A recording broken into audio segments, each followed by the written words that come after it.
Toto je veľmi silná mantra, ktorou prehováraš priamo k životu. A môžeš ju použiť po tom, čo sa stíšiš a zasadneš na trón svojho bytia. V starých kultúrách sa verilo, že akákoľvek mantra, ktorá je vyslovená s dostatočnou silou a s dostatočným zámerom, sa bude ozývať vo večnosti už navždy. Takže preto je dôležité dávať si pozor na to, čo hovoríš, na to, čo vyslovuješ. Nevyslovuj do existencie veci, ktoré nechceš.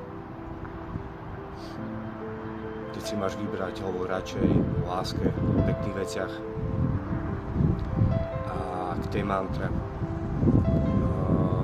smeruje k tomu, aby ti pomohla uvedomiť si, že si celý, že si kompletný,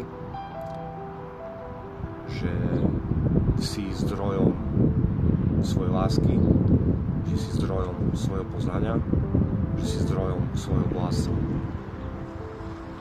Že ten oheň, čo cítiš vo svojom srdci, že je tvoj vlastný. Takže mantra.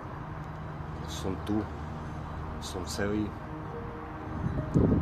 sadám si na trón svojho bytia, ktorý som nikdy neopustil. Toto sú moje slova, toto je môj dých, toto je môj oheň, toto je moja obloha, toto je moja zem. Pamätám si, kto som.